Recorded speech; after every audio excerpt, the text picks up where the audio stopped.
உஹுது போருக்கு பின் அனுப்பப்பட்ட படைப்பிரிவுகளும் குழுக்களும். உஹுது போரில் ஏற்பட்ட துக்ககரமான நிகழ்ச்சி இறை நம்பிக்கையாளர்களைப் பற்றி பிற மக்களிடம் இருந்த நற்பெயருக்கு பெரும் பங்கமாக அமைந்தது. முஸ்லிம்களைப் பற்றி பிறர் உள்ளத்தில் இருந்த அச்சம் அகன்றுவிட்டது. உள்நாட்டு வெளிநாட்டு பிரச்சனைகள் முஸ்லிம்களுக்கு அதிகரித்தன. அனைத்து திசைகளிலிருந்தும் ஆபத்துகள் மதீனாவைச் சூழ்ந்தன. யூதர்களும் நயவஞ்சகர்களும் கிராமத்து அரபிகளும் தங்களின் பகைமையை வெளிப்படையாக காட்டினார்கள். இவர்களில் ஒவ்வொரு வகுப்பினரும் முஸ்லிம்களுக்கு தீங்கிழைக்க நாடினார்கள். மேலும் முஸ்லிம்களை முழுவதுமாக அழித்து விட வேண்டும் என்றும் ஆசைப்பட்டார்கள். உஹுது போர் முடிந்து 2 மாதங்கள் தான் ஆகியிருக்கும். அதற்குள் அசது கோத்திரத்தினர் மதீனாவின் மீது கொள்ளையிட திட்டம் தீட்டினார்கள். இதற்கு பின் அழல் காரா என்ற 2 வம்சத்தினர் ஹிஜ்ரி 4 சஃபர் மாதம் ஒரு சதித்திட்டம் தீட்டி 10 நபித்தோழர்களை கொன்றார்கள். மேலும் இந்த மாதத்தில் ஆமீர் இப்னு துபைல் என்பவன் சில கிளையினரை தூண்டிவிட்டு 70 முஸ்லிம்களை கொல்ல வைத்தான். இச்சம்பவம் வரலாற்றில் பிஹ்ரு மஊனா என்று அறியப்படுகிறது. மேலும் இக்காலகட்டத்தில் நளிர் வம்ச யூதர்கள் வெளிப்படையாக தங்களின் எதிர்ப்பை காட்டினார்கள். இறுதியாக ஹிஜ்ரி 4 ரபியுல் அவ்வல் மாதம் நபி ஸல்லல்லாஹு அலைஹி வஸல்லம் அவர்களை கொன்று விடுவதற்கு சூழ்ச்சி ஒன்று செய்தார்கள். இதே ஆண்டு ஜமாத்துல் அவ்வல் மாதத்தில் கத்ஃபான் கோத்திரத்தார் மதீனாவின் மீது தாக்குதல் நடத்த துணிவு கொண்டார்கள். முஸ்லிம்கள் மீது பிறருக்கு முன்பிருந்த பயம் உஹுது போரினால் அகன்றுவிட்டதால் ஒரு காலம் வரை முஸ்லிம்கள் மாற்றார்கள் மூலம் பல ஆபத்துகளுக்கும் அச்சுறுத்தல்களுக்கும் இலக்காயினார்கள். இருப்பினும் நபி முஹம்மது ஸல்லல்லாஹு அலைஹி வஸல்லம் அவர்களின் ஞானமிக்க நுட்பமான நடவடிக்கை இந்த நிலைமையை மாற்றியது. முஸ்லிம்களுக்கு அவர்கள் இழந்த மதிப்பை மீட்டு தந்தது. உயர்வையும் கண்ணியத்தையும் அவர்களுக்கு புதிதாக அளித்தது. இந்த அடிப்படையில் நபி அவர்கள் எடுத்த முதல் முயற்சி அபு சுஃபியானின் படையை விரட்டியடிக்க அவர்கள் எடுத்த நடவடிக்கையாகும். இதன் காரணமாக முஸ்லிம்களின் மதிப்பு சற்று பாதுகாக்கப்பட்டது. அவர்களுக்கு இருந்த உயர்வில் ஓரளவு தக்க வைக்கப்பட்டது. இதைத் தொடர்ந்து மேலும் பல தாக்குதல்களை நபி ஸல்லல்லாஹு அலைஹி வஸல்லம் அவர்கள் மேற்கொண்டார்கள். இத்தாக்குதல்கள் முஸ்லிம்களுக்கு இழந்த கண்ணியத்தையும் மதிப்பையும் மீட்டு கொடுத்தது மட்டுமல்லாமல் அதைவிட அதிகமாகவே இப்போது மதிப்பையும் மரியாதையும் ஏற்படுத்தியது. அடுத்து வரும் பகுதிகளில் முஸ்லிம்களுக்கும் முஸ்லிம் அல்லாதவர்களுக்கும் இடையில் நடந்த சில சம்பவங்களை பார்க்க இருக்கிறோம். அபு சலமா படைப்பிரிவு. இது ஹிஜ்ரி 4 முஹர்ரம் மாதத்தில் நடந்தது. உஹுதில் ஏற்பட்ட பின்னடைவுக்கு பின் முஸ்லிம்களுக்கு எதிராக கிளம்பிய முதல் கூட்டம் அசத் இப்னு குஜைமா வம்சமாகும். தல்ஹா இப்னு குவைலித், சலமா இப்னு குவைலித் ஆகிய இருவரும் தங்கள் கூட்டத்தினரையும் தங்களுக்கு கட்டுப்பட்டவர்களை அழைத்து கொண்டு அசத் இப்னு குஜைமாவினரிடம் வந்தார்கள். அவர்களை முஸ்லிம்களின் மீது போர் புரிய தூண்டினார்கள். இந்த செய்தி நபி ஸல்லல்லாஹு அலைஹி வஸல்லம் அவர்களுக்கு கிடைத்தவுடன் 150 வீரர்கள் கொண்ட படைப்பிரிவை ஏற்பாடு செய்து அசது கிளையினரை எதிர்க்க அனுப்பினார்கள். இந்த படையில் முஹாஜிர்களும் அன்சாரிகளும் பங்கேற்றார்கள். அந்த படைப்பிரிவிற்கு அபு சலமாவை தளபதியாக்கி அவரிடம் கொடியை கொடுத்தார்கள். அசத் கிளையினர் தாக்குதல் நடத்த தயாராகும் முன் அவர்கள் தங்களுடைய வீடுகளில் இருக்கும்போதே அவர்கள் மீது அபு சலமா ரலியல்லாஹு அன்ஹு தனது படையினரை அழைத்து கொண்டு திடீரென தாக்கினார்கள். இதை சற்றும் எதிர்பாராத அவர்கள் திக்குமுக்காடி தப்பித்து கொள்ள பல பக்கங்களிலும் சிதறி ஓடி ஒளிந்தார்கள். முஸ்லிம்கள் அசதினரின் ஒட்டகங்களையும் ஆடுகளையும் பிடித்து கொண்டு மதீனா வந்தார்கள். அசதினர் எதிர்க்காததால் சண்டை எதுவும் நடைபெறவில்லை. ஏற்கனவே அபு சலமாவிற்கு உஹுது போரில் ஏற்பட்ட காயம் பெரிதாகிவிடவே போரிலிருந்து மதீனா வந்தடைந்த சில நாட்களிலேயே அவர்கள் உயிர் பிரிந்தது. ஆதாரம் ஜாதுல் மஆத். அப்துல்லா இப்னு உனைஸை அனுப்புதல். ஹிஜ்ரி 4 முஹர்ரம் மாதம் பிறை 5 காலித் இப்னு சுஃபியான் என்பவன் முஸ்லிம்களிடம் போர் செய்ய கூட்டம் சேர்ப்பதாக நபி அவர்களுக்கு செய்தி எட்டியது. இதனை அறிந்த நபி அவர்கள் அவனை கொன்று வர அப்துல்லா இப்னு உனைஸ் ரலியல்லாஹு அன்ஹு அவர்களை அனுப்பினார்கள். அப்துல்லா இப்னு உனைஸ் ரலியல்லாஹு அன்ஹு அவனை கொன்று வர 18 இரவுகள் எடுத்துக்கொண்டார்கள். அவர்கள் முஹர்ரம் மாதம் முடிய 7 நாட்கள் இருக்கும்போது சனிக்கிழமை மதீனாவிற்கு திரும்பினார்கள். அவர்கள் காலித் இப்னு சுஃபியானை கொன்று அவனது தலையை கொய்து வந்தார்கள். அந்த தலையை நபி ஸல்லல்லாஹு அலைஹி வஸல்லம் அவர்களுக்கு முன் வைக்க நபி அவர்கள் மகிழ்ச்சி அடைந்து ஒரு கைத்தடியை அவருக்கு வழங்கி, இது மறுமையில் எனக்கும் உனக்கும் மத்தியில் உள்ள அடையாளம் என்றார்கள். நபி அவர்களின் கைத்தடியை தனது வாழ்நாள் முழுவதும் பாதுகாத்து வைத்திருந்த அப்துல்லா ரலியல்லாஹு அன்ஹு அதை தனது கஃபனுடன், அதாவது மரணித்தவரை போர்த்தும் உடையுடன் சேர்த்து தனது அடக்க ஸ்தலத்தில் வைக்கப்பட வேண்டுமென வசியா மரண சாசனம் செய்தார்கள். ஆதாரம் இப்னு ஹிஷாம் ஜாதுல் மஆத். ரஜீஹ் குலு. ஹிஜ்ரி 4 சஃபர் மாதம் அழல் மற்றும் காரா வம்சத்தைச் சேர்ந்த ஒரு கூட்டம் நபி ஸல்லல்லாஹு அலைஹி வஸல்லம் அவர்களை சந்தித்து தங்களில் பலர் இஸ்லாமை தழுவ விரும்புகிறார்கள், அவர்களுக்கு இஸ்லாமையும் குர்ஆனையும் கற்றுத்தர தங்களுடன் சிலரை அனுப்புமாறு கோரினார்கள். அவர்களின் கோரிக்கையை ஏற்று 6 நபர்களை நபி அவர்கள் அனுப்பினார்கள். அவர்களுக்கு மர்சத் இப்னு அபு மர்சத் கனவி ரதியல்லாஹு அன்ஹு அவர்களை தலைவராக்கினார்கள். இது இப்னு இஸ்ஹாக்கின் கூற்றாகும். அனுப்பப்பட்டவர்கள் 10 நபர்கள். அவர்களுக்கு தலைவராக ஆசிம் இப்னு சாபித் ரதியல்லாஹு அன்ஹு இருந்தார்கள் என்பது இமாம் புகாரியின் கூற்றாகும். இவர்களை அழைத்து கொண்டு ரஜீவ் என்ற இடத்தை அந்த மக்கள் அடைந்தார்கள். இவ்விடம் ராபிக் மற்றும் ஜித்தாவிற்கு மத்தியில் ஹிஜாஸ் பகுதிக்கு அருகில் ஹுதைல் வம்சத்திற்கு சொந்தமான நீர்நிலையாகும். இங்கு வந்தவுடன் லஹ்யான் கிளையினரை இவர்கள் முஸ்லிம்களுக்கு எதிராக தூண்டினார்கள். லஹ்யான் கிளையைச் சேர்ந்த 100 அம்பெரியும் வீரர்கள் காலடி அடையாளங்களை வைத்து இவர்கள் இருக்குமிடம் வந்தார்கள். தங்களுக்கு மோசடி நடந்துவிட்டது என்று தெரிந்து கொண்ட நபித்தோழர்கள் ஃபத் என்ற மலைக்குன்றின் மீது ஏறிக்கொண்டார்கள். அங்கு வந்த எதிரிகள், நாங்கள் உங்களை கொலை செய்ய மாட்டோம் என்று உறுதிமொழி தருகிறோம், இறங்கி வாருங்கள் என்று கூறினார்கள். ஆனால் ஆசிம் இறங்கி வர மறுத்துவிட்டு தங்களது தோழர்களுடன் சேர்ந்து எதிரிகளை எதிர்த்தார். ஆனால் எதிரிகள் நபித்தோழர்களில் 7 நபர்களை கொன்றுவிட்டார்கள். மீதம் குபைப், ஸைத் இப்னு தஸின்னா ரலியல்லாஹு அன்ஹும் இன்னும் ஒருவர் ஆகிய 3 மட்டும் இருந்தார்கள். அவர்களிடம் இந்த எதிரிகள் கொல்ல மாட்டோம் என மீண்டும் வாக்களித்தார்கள். அந்த 3 அவர்களிடம் இறங்கி வரவே தங்களின் வாக்குக்கு மாறு செய்து வில்லின் நரம்புகளால் அவர்களை கட்டினார்கள். அந்த 3வது நபித்தோழர் இது இவர்களின் முதல் மோசடி என கூறி அவர்களுடன் செல்வதற்கு மறுத்தார்.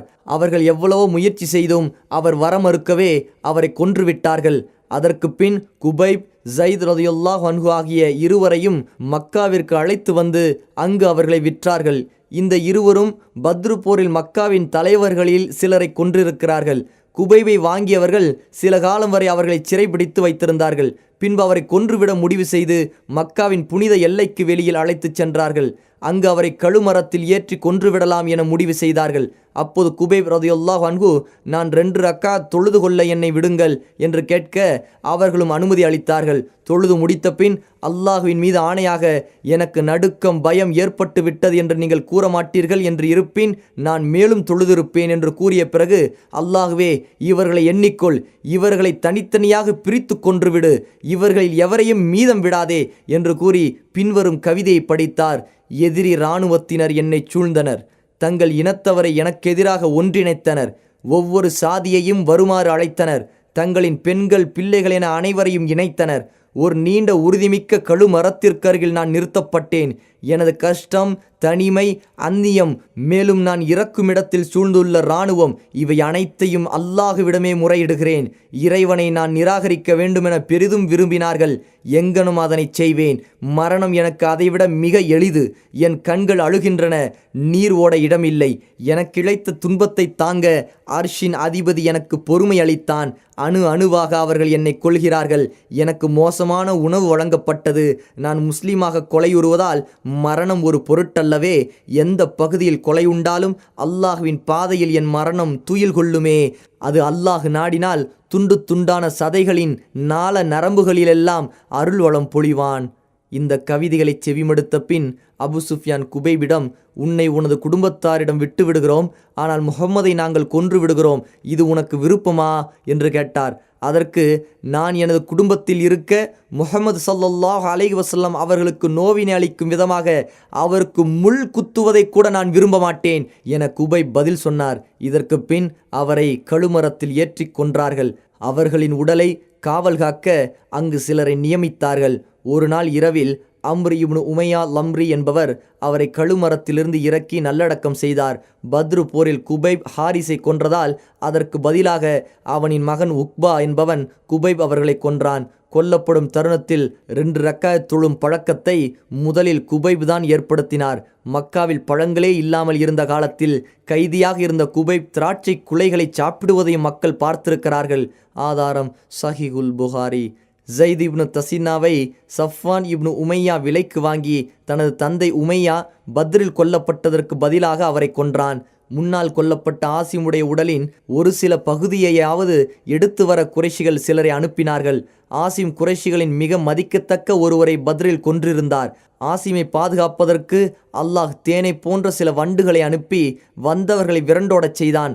தான் எந்த இணை வைப்பவனையும் தொடமாட்டேன், எந்த இணை வைப்பவனும் தன்னை தொட்டுவிடக் கூடாது என்று ஆசிம் அல்லாஹ்விடம் துஆ செய்திருந்தார், வேண்டியிருந்தார். அவரின் இந்த வேண்டுதலையும் உறுதியையும் அல்லாஹ் நிறைவேற்றினான்.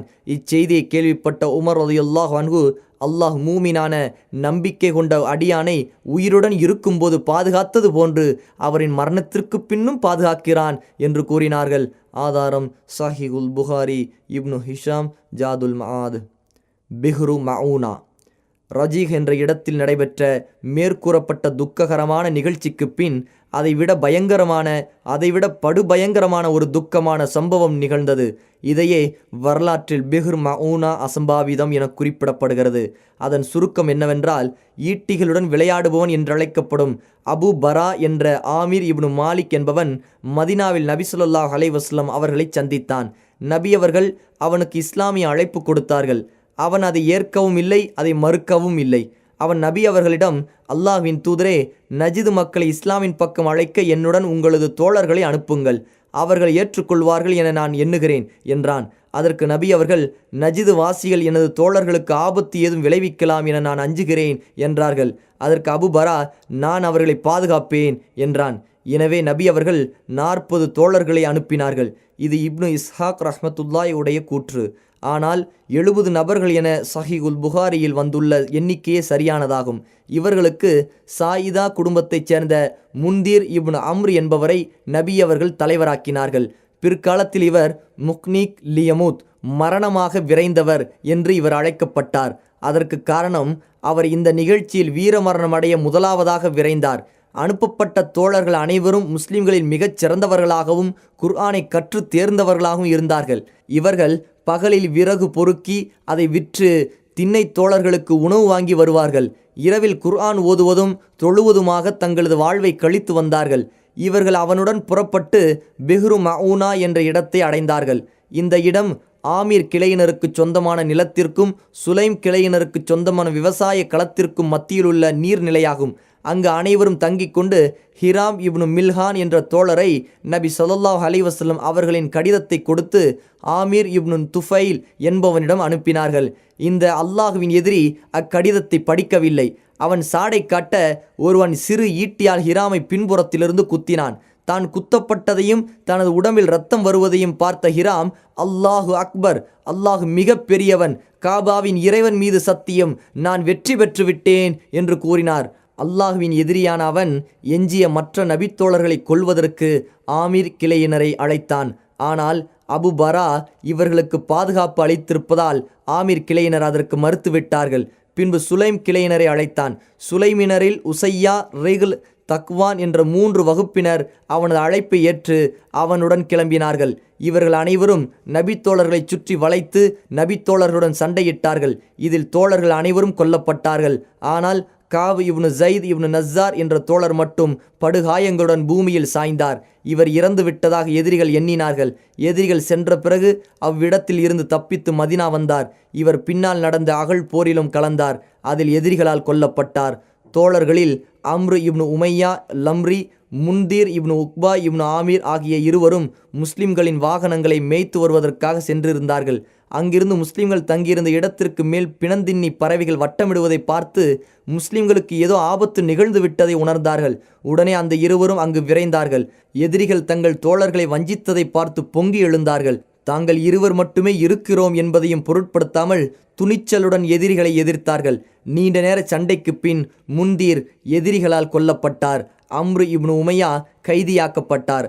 அம்ரு முலர் குடும்பத்தை சார்ந்தவர் என்று தெரிய வந்ததும் அவரின் முன்னந்தலையை சிரைத்துவிட்டு எதிரிகளின் தலைவனான ஆமீர் தனது தாய் செய்திருந்த நேர்ச்சைக்காக அவரை உரிமையிட்டு விட்டான்.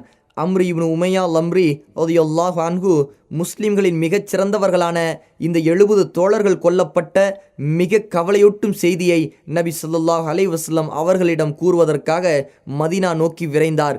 இந்த நிகழ்ச்சி உஹது போரில் ஏற்பட்ட வேதனையை மீண்டும் முஸ்லிம்களுக்கு நினைவூட்டியது. ஆனால் அவர்கள் போரில் சண்டையிட்டு இறந்தார்கள். இவர்கள் வஞ்சகமாக தாக்கப்பட்டு மரணமடைந்தார்கள். அம்ரு இப்னு உமையா ரலியல்லாஹு அன்ஹு மதீனா திரும்பும் வழியில் கனாத் என்ற பள்ளத்தாக்கில் உள்ள கர்கரா என்ற இடத்தில் ஒரு மர நிழலில் தங்கினார். அப்போது கிலாப் கோத்திரத்தைச் சேர்ந்த இருவரும் அதே இடத்தில் வந்து தங்கினார்கள். அம்ரு அவ்விருவரையும் எதிரிகளைச் சேர்ந்தவர்கள் என்றெண்ணி அந்த இருவரும் நன்கு கண் அயர்ந்து விட்ட பின் தனது தோழர்களுக்காக பழிவாங்கும் நோக்கத்தில் அந்த இருவரையும் கொன்றுவிட்டார். ஆனால் கொன்று முடித்த பின் அந்த இருவரிடமும் நபி ஸல்லல்லாஹு அலைஹி வஸல்லம் அவர்களின் ஒப்பந்த கடிதம் இருப்பதை பார்த்தார். அது அவருக்கு முன்னதாக தெரியாது. மதீனா வந்தடைந்ததும் தனது செயலை நபி அவர்களிடம் கூறி வருந்தினார். அதற்கு நபி ஸல்லல்லாஹு அலைஹி வஸல்லம் அவர்கள், நீ கொலை செய்த இருவருக்காக நான் நிச்சயம் கொலை குற்றத்திற்குரிய பரிகாரத் தொகை கொடுக்க வேண்டியது கடமையாகிவிட்டது என கூறி முஸ்லிம்கள் மற்றும் முஸ்லிம்களின் ஒப்பந்தக்காரர்களான யூதர்களிடம் இந்த தியத்தை வசூல் செய்து கொடுத்தார்கள். ஆதாரம் சஹீஹுல் புகாரி, இப்னு ஹிஷாம், ஜாதுல் மஆத். சில நாட்களுக்குள் நடந்த ரஜீக், பிஹ்ரு மஊன் ஆகிய இந்த இரு நிகழ்ச்சிகள் நபி ஸல்லல்லாஹு அலைஹி வஸல்லம் அவர்களுக்கு பெரும் கவலை அளித்தன. நபி அவர்கள் மிகுந்த சஞ்சலத்திலும் துக்கத்திலும் ஆழ்ந்தார்கள். தங்களின் தோழர்களுக்கு மோசடி செய்த கூட்டத்தினருக்கு எதிராக நபி அவர்கள் பிரார்த்தனை செய்தார்கள். ஆதாரம் இப்னு சாத். அனஸ் ரலியல்லாஹு அன்ஹு கூறுகிறார்கள், தங்களின் தோழர்களை பிஹ்ரு மஊனாவில் கொன்றவர்களை நபி ஸல்லல்லாஹு அலைஹி வஸல்லம் அவர்கள் 30 நாட்கள் சபித்தார்கள்.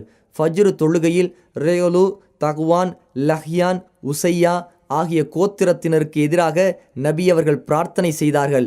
மோசடி செய்த ஒவ்வொரு வகுப்பாரின் பெயரை கூறி வரும்போது உசையா வம்சத்தினர் அல்லாஹுவுக்கும் அவனது தூதருக்கும் மாறு செய்தார்கள் என்று கூறினார்கள். அப்போது அல்லாஹ் நபி ஸல்லல்லாஹு அலைஹி வஸல்லம் அவர்களுக்கு குர்ஆன் வசனம் ஒன்றை இறக்கினான். ஆனால் அதை அல்லாஹ் பிற்காலத்தில் குர்ஆனிலிருந்து எடுத்து விட்டான். நாங்கள் எங்களது இறைவனை சந்தித்தோம், அவன் எங்களை பொருந்திக் கொண்டான், நாங்களும் அவனை பொருந்திக் கொண்டோம் என்ற செய்தியை எங்களது கூட்டத்தினருக்கு எடுத்துச் சொல்லிவிடுங்கள் என்பதே அந்த வசனம். அதற்கு பின் நபி ஸல்லல்லாஹு அலைஹி வஸல்லம் அவர்கள் தங்களது இந்த பிரார்த்தனையை நிறுத்தி கொண்டார்கள்.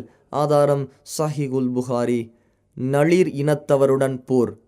இது ஹிஜ்ரி 4 ரபியுல் அவ்வல் கிபி 625 ஆகஸ்ட் மாதம் நடந்தது. இஸ்லாம் மற்றும் முஸ்லிம்களின் வளர்ச்சியை பார்த்து யூதர்கள் உள்ளுக்குள் எரிந்தார்கள். முஸ்லிம்களை எதிர்க்க ஆற்றலும் துணிவும் இல்லாததால் சூழ்ச்சி செய்வதிலும் சதித்திட்டம் தீட்டுவதிலும் ஈடுபட்டு வந்தார்கள். தங்களின் பகைமை மற்றும் குரோதத்தையும் அவ்வப்போது வெளிப்படுத்தினார்கள். போர் புரியாமல் வேறு பல வகை தந்திரங்களை கொண்டு முஸ்லிம்களுக்கு தொந்தரவு கொடுத்தார்கள். தங்களுக்கும் முஸ்லிம்களுக்கும் மத்தியில் உடன்படிக்கை மற்றும் ஒப்பந்தங்கள் இருந்தும் அதையெல்லாம் சிறிதும் மதிக்காமல் நடந்தார்கள். கைனுகா குடும்பத்தைச் சேர்ந்த யூதர்களுக்கு நேர்ந்த கதியையும் காப் இப்னு அஷ்ரஃபுக்கு நேர்ந்த கதியையும் பார்த்ததும் இவர்கள் தங்களின் அட்டூழியங்களை அடக்கி கொண்டு விஷமத்தனங்களை நிறுத்தி கொண்டார்கள். ஆனால் உஹுது போருக்கு பின் இவர்களுக்கு துணிவு பிறந்தது. பகைமை மற்றும் மோசடியையும் வெளிப்படையாக செய்ய துவங்கினார்கள்.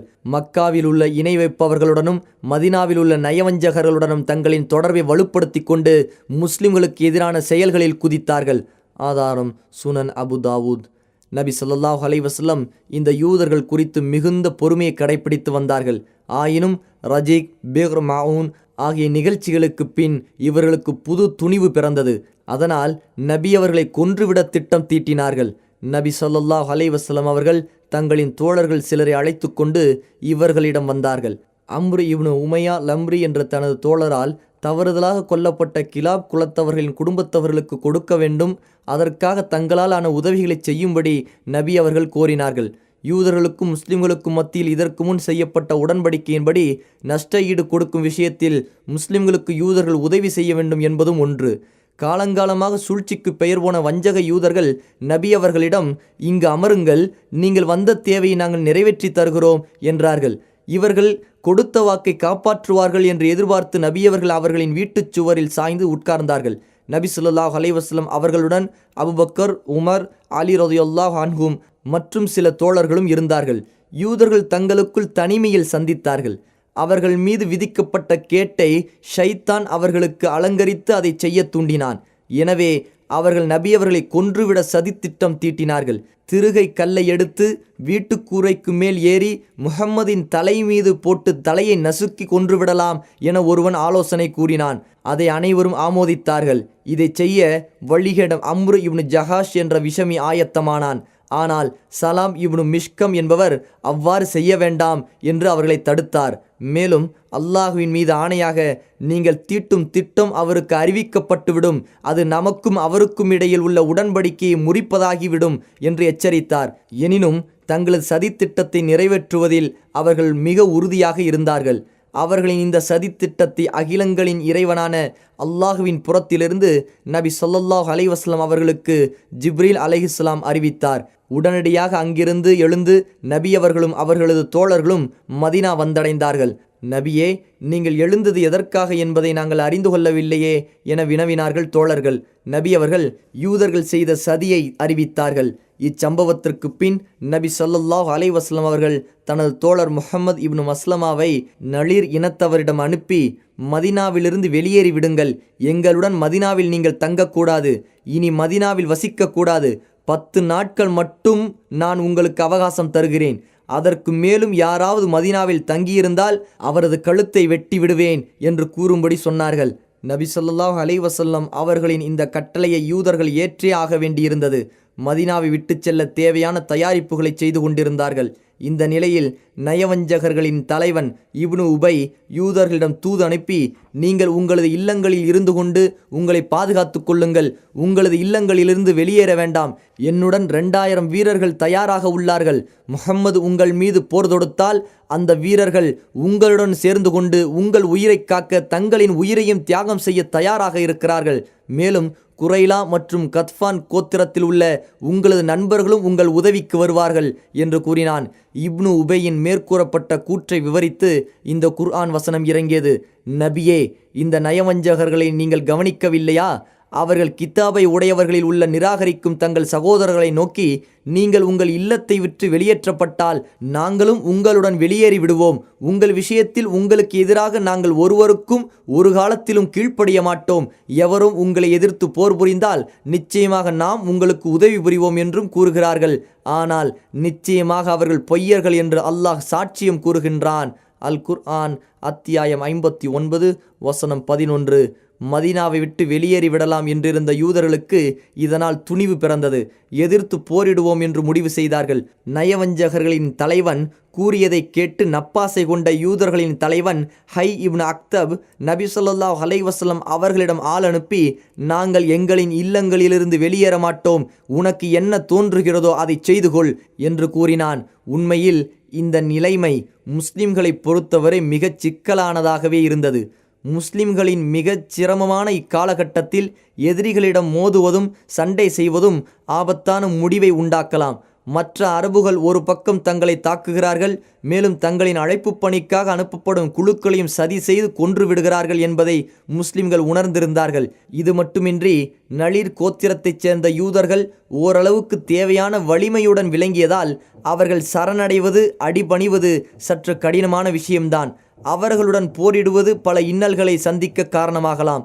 ஆயினும் இதற்கெல்லாம் முஸ்லிம்கள் தளர்ந்து விடவில்லை. பிக்ரு மஊனாவின் நிகழ்ச்சியும் அதற்கு முன் நடந்த நிகழ்ச்சியும் முஸ்லிம்களின் உணர்ச்சிகளை அதிகம் தூண்டின. தங்களின் தனி நபர்களுக்கும் குழுக்களுக்கும் ஏற்படும் மோசடி மற்றும் வஞ்சக செயல்களை முடிவுக்கு கொண்டு வந்து அதை செய்பவர்களுக்கும் செய்ய தூண்டுபவர்களுக்கும் நல்ல பாடம் புகட்ட வேண்டும். நபி ஸல்லல்லாஹு அலைஹி வஸல்லம் அவர்களையே கொல்ல துணிந்த நளிர் இனத்தவரிடம் போர் செய்தே தீர வேண்டும் என்று முடிவு செய்தார்கள். அதனால் எத்தகைய விளைவுகள் ஏற்பட்டாலும் அதை சமாளிக்க துணிந்தார்கள். நபி ஸல்லல்லாஹு அலைஹி வஸல்லம் அவர்களுக்கு ஹை இப்னு அக்தப் கூறிய பதில் கிடைத்தவுடன் தக்பீர், அல்லாஹு அக்பர் என்று முழங்கினார்கள். தோழர்களும் தக்பீர் முழங்கினார்கள். பின்பு நளிர் இனத்தவரிடம் சண்டையிட ஆயத்தமானார்கள். மதீனாவில் இப்னு உம்மு மக்தும் ரலியல்லாஹு அன்ஹு அவர்களை பிரதிநிதியாக நியமித்தார்கள். அலி ரலியல்லாஹு அன்ஹு படையின் கொடியை ஏந்தி இருக்க நபி அவர்கள் படையுடன் புறப்பட்டு சென்று யூதர்களை முற்றுகையிட்டார்கள். நளிர் இனத்தவர் தங்களின் கோட்டைகளுக்குள் புகுந்து கொண்டார்கள். முஸ்லிம்களை நோக்கி அம்புகளையும் கற்களையும் வீசி எறிந்து தாக்கினார்கள். இதற்கு அவர்களது தோட்டங்களும் பேரித்த மரங்களும் அவர்களுக்கு சாதகமாக இருந்தன. எனவே அவர்களின் தோட்டங்களையும் பேரித்த மரங்களை வெட்டி எரித்து விடும்படி நபி ஸல்லல்லாஹு அலைஹி வஸல்லம் அவர்கள் கூறினார்கள். இதை பற்றியே ஹஸ்ஸான் கூறுகிறார், புவைராவில் தீ பரவி கொழுந்து விட்டு எரிவது பனு லுஐ கூட்டத் தலைவர்களுக்கு மிக எளிதாகிவிட்டது. இவர்களின் பேரித்த தோட்டத்தின் பெயர்தான் புவைரா என்பது. அல்லாஹ் இது குறித்தே இந்த வசனத்தை இறக்கினான்.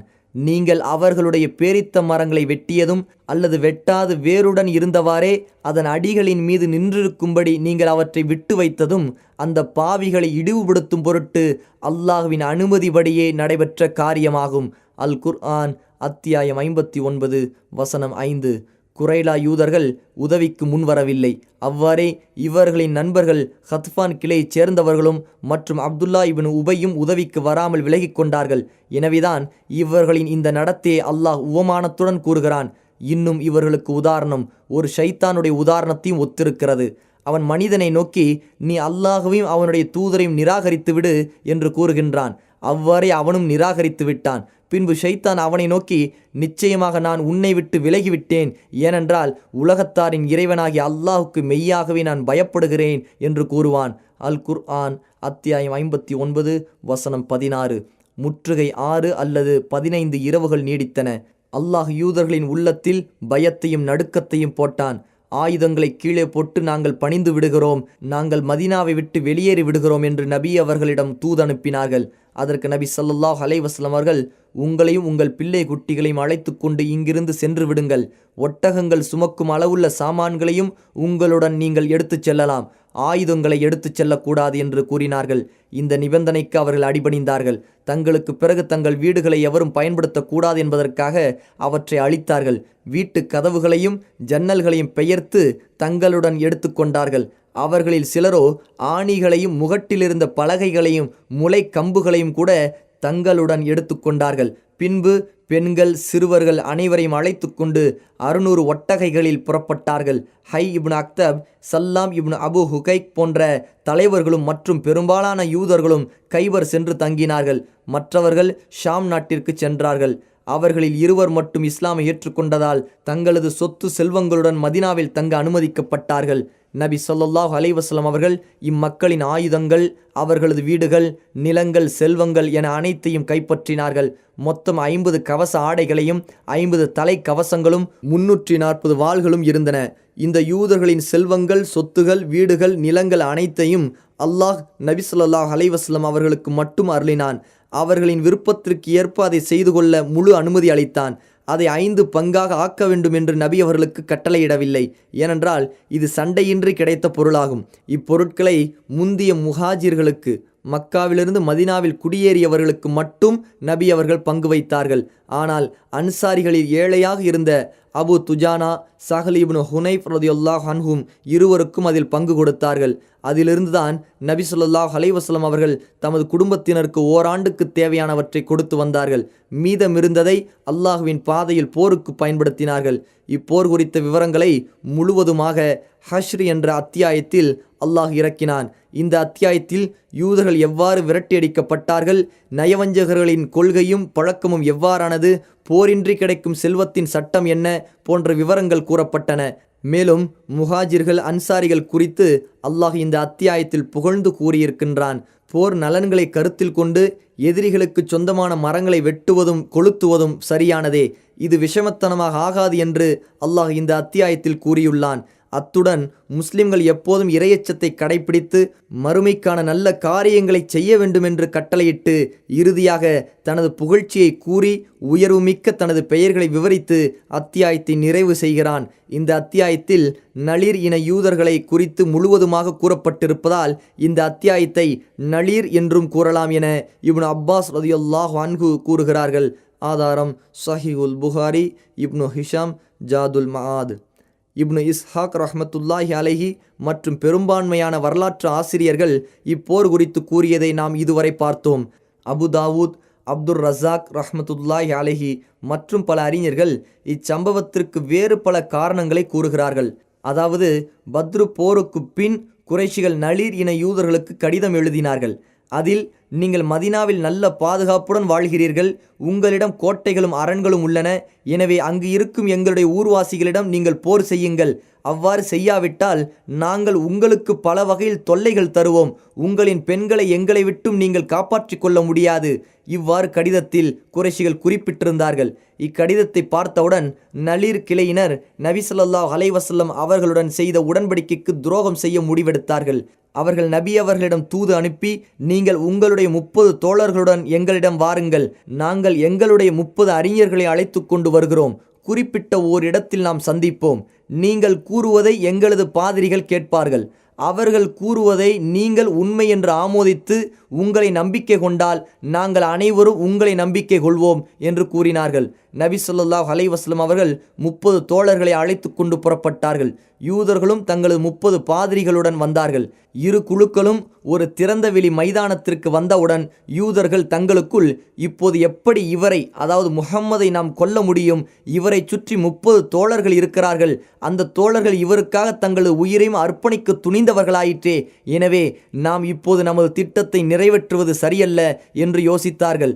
ஒரு வழியாக வேறு முடிவெடுத்து திரும்ப நபி ஸல்லல்லாஹு அலைஹி வஸல்லம் அவர்களிடம் வந்து, நாம் இப்போது 60 நபர்களாக இருக்கும்போது நீங்கள் கூறுவதை எங்களால் சரியாக புரிந்து கொள்ள முடியாது.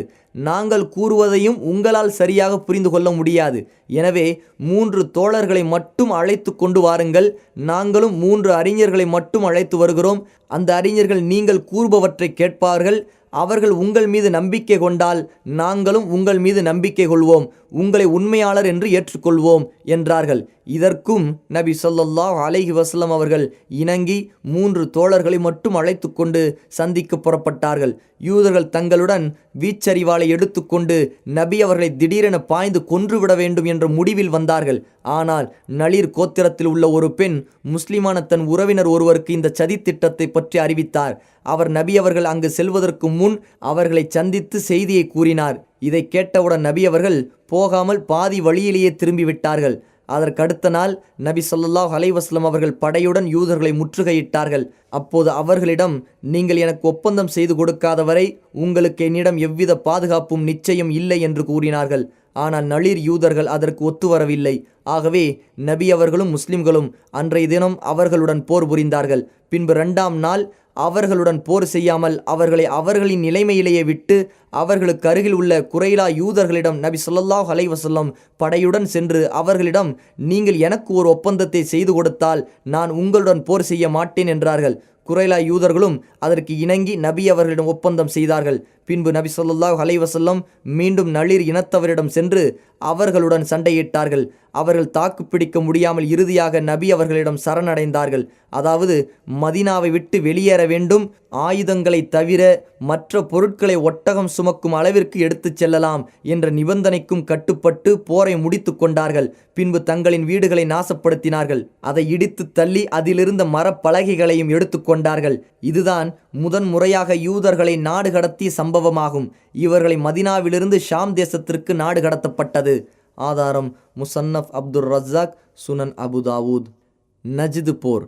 இது ஹிஜ்ரி 4 ரபியுல் ஆஹிர் அல்லது ஜுமாத்துல் அல் ஊலாவில் நடைபெற்றது. சண்டையும் உயிர் பலியுமின்றி நளிர் போரில் முஸ்லிம்களுக்கு கிடைத்த வெற்றி முஸ்லிம்களின் வலிமையை மீண்டும் மதீனாவில் நிலைநாட்டியது. நயவஞ்சகர்கள் தங்களது சூழ்ச்சிகளை வெளிப்படுத்துவதை கைவிட்டார்கள். அதனால் முஸ்லிம்களுக்கு உள்நாட்டு குழப்பம் குறைந்தது. ஆகவே இப்போது மதீனாவிற்கு வெளியில் விஷமம் செய்து வந்த கிராம அரபிகளின் அக்கிரமத்தை அடக்க நபி ஸல்லல்லாஹு அலைஹி வஸல்லம் அவர்கள் நடவடிக்கை எடுத்தார்கள். இந்த கிராம அரபிகள்தான் உஹுது போருக்கு பின் முஸ்லிம்களுக்கு பெரும் இன்னல்கள் விளைவித்து வந்தார்கள். அழைப்பு பணிக்காக அனுப்பப்படும் குழுக்களை வஞ்சகமாக கொன்று குவித்தார்கள். இவ்வாறு செய்து வந்த இவர்களுக்கு அடுத்தபடியாக மதீனாவில் தாக்குதல் நடத்தும் அளவுக்கும் துணிவு பிறந்தது. முஸ்லிம் குழுக்களுக்கு மோசடி செய்து வந்த அந்த கிராம அரபிகளை தண்டிப்பதற்கு முன் கத்ஃபான் கோத்திரத்தைச் சேர்ந்த பனு சாலபா என்ற பிரிவினரும் பனு முஹாரிப் என்ற பிரிவினரும் மதீனாவின் மீது படையெடுக்க ஒன்று சேருகிறார்கள் என்னும் செய்தி நபி ஸல்லல்லாஹு அலைஹி வஸல்லம் அவர்களுக்கு கிடைத்தது. இந்த செய்தி கிடைத்ததும் உடனடியாக நபி அவர்கள் படையை திரட்டி கொண்டு நஜ்து பகுதியிலுள்ள கிராமங்களுக்கு சென்றார்கள். அங்குள்ள அனைத்து இடங்களையும் கிராமங்களையும் படையுடன் சுற்றி வந்தார்கள். முஸ்லிம்களின் வருகை அறிந்த அந்த ஊர்வாசிகள் தங்களின் இல்லங்களிலிருந்து வெளியேறி மலை உச்சிக்கு சென்று தப்பித்து கொண்டார்கள். இவ்வாறு அழிச்சாட்டியம் செய்யும் இந்த கூட்டங்களை எல்லாம் முஸ்லிம்கள் பதிலுக்கு மிரட்டி அவர்களது உள்ளங்களில் தங்களை பற்றி அச்சத்தை ஏற்படுத்திவிட்டு பாதுகாப்புடன் மதீனா திரும்பினார்கள். மேற்கண்ட சம்பவங்கள் தொடர்பாக நடந்த குறிப்பிட்ட ஒரு போரை பற்றி வரலாற்று ஆசிரியர்கள் கூறியிருப்பதின் விவரம் என்னவென்றால், ஹிஜ்ரி 4 ரபியுல் ஆஹிர் அல்லது ஜுமாத்தா அல் ஊலா மாதம் ஒரு போர் நடைபெற்றது. அதற்கு தாத்துர் ரிகா என்று கூறப்படும். இந்த போர் காலத்தின் சூழ்நிலைக்கு ஏற்ப அவசியமான ஒன்றாக இருந்தது. ஏனென்றால் உஹுதிலிருந்து திரும்பிச் செல்லும் போது அபு சுஃபியான் அடுத்த வருடம் ஹிஜ்ரி 4 பத்ரு மைதானத்தில் சந்திப்போம் என்று கூறி சென்றிருந்தார். அந்த நாளும் மிக நெருக்கமாக இருந்தது. இந்த நேரத்தில் மதீனாவை முற்றிலுமாக காலி செய்துவிட்டு செல்வதும் உசிதமானதல்ல. ஏனென்றால் கிராமவாசிகளின் அட்டகாசம் அத்துமீறி இருந்தது. இவர்களின் கொடுக்கை நறுக்காமல், இவர்களின் விஷமத்தனத்திற்கு முடிவு கட்டாமல் மதினாவை காலியாக விட்டுச் செல்வது நல்லதல்ல. இவர்கள் மதினா காலியாகிவிட்டதை தங்களுக்கு வாய்ப்பாக கருதி மதினாவின் மீது கொள்ளையிட அல்லது தாக்குதல் நடத்த வரலாம். எனவே அபு சுஃபியானின் படையை பத்ரில் சந்திக்க செல்லும் முன் இவர்களுக்கு சரியான பாடம் புகட்டி இவர்களை அடக்க வேண்டும் என நபி அவர்கள் முடிவெடுத்தார்கள். அதற்கு பின் கிராமவாசிகளை அவர்களது கிராமங்களுக்கு சென்று அச்சுறுத்திவிட்டு நபி ஸல்லல்லாஹு அலைஹி வஸல்லம் அவர்கள் மதினா திரும்பினார்கள். இந்த பயணத்தில் சண்டை ஏதும் நடைபெறவில்லை. ஆக இந்த போருக்கு வரலாற்று ஆசிரியர்கள் தாத்துர் ரிகா என்று கூறுகிறார்கள். ஆனால் இக்கூற்று சரியல்ல. இப்போருக்கு தாத்துர் ரிகா என்று சொல்வது தவறாகும். ஏனென்றால் தாத்துர் ரிகா போரில் அபு ஹுரைராவும் அபு மூசாவும் ரலியல்லாஹு அன்ஹும் கலந்து கொண்டார்கள். அபு ஹுரைரா ரலியல்லாஹு அன்ஹு கைபர் போருக்கு சில நாட்கள் முன்புதான் முஸ்லிமானார்கள். அவ்வாறே அபு மூசாவும் நபி ஸல்லல்லாஹு அலைஹி வஸல்லம் அவர்களை கைபர் போரில்தான் சந்தித்தார்கள். கைபர் போருக்கு பின்புதான் தாத்துர் ரிகா நடைபெற்றது என்பது இதிலிருந்து தெரிய வருகிறது. கைபர் போர் ஹிஜ்ரி 7ஆம் ஆண்டில் நடைபெற்றது. எனவே ஹிஜ்ரி 4இல் நடைபெற்ற யுத்தத்தை தாத்துர் ரிகா என்று சொல்வது தவறாகும். இதற்கு மேலும் ஒரு ஆதாரத்தை பார்ப்போம். நபி ஸல்லல்லாஹு அலைஹி வஸல்லம் அவர்கள் தாத்துர் ரிகா போரில்தான் சலாத்துல் கௌஃப், அச்சம் ஏற்படும் போது தொழுதல், முறைப்படி தொழுகை நடத்தினார்கள். இத்தொழுகை அஸ்ஃபான் போரில்தான் முதலில் அனுமதிக்கப்பட்டது. அஸ்ஃபான் போர் அகழ்போருக்கு பின் நடைபெற்றது. அகழ்போர் ஹிஜ்ரி 5இன் இறுதியில் நடைபெற்றது. இதிலிருந்து ஹிஜ்ரி 4இல் நடந்த போரை தாத்துர் ரிகா என்று குறிப்பிடுவது தவறாகும். தாத்துர் ரிகா போர் வேறு, ஹிஜ்ரி 4இல் நடைபெற்ற போர் வேறு. 2ஆம் பத்ரு போர், இது ஹிஜ்ரி 4 ஷாபான் மாதம் கிபி 626 ஜனவரியில் நடைபெற்றதாகும். இவ்வாறு முஸ்லிம்கள் கிராமவாசிகளின் கொடுக்கை வெட்டி அவர்களது விஷமத்தை ஒழித்து விட்டார்கள். இதற்கு பின் பெரிய எதிரியான அபு சுஃபியானையும் குறைஷிகளையும் சந்திக்க தயாராகினார்கள். ஏனென்றால் உஹுது போரில் குறிப்பிடப்பட்ட காலம் நெருங்கிவிட்டது.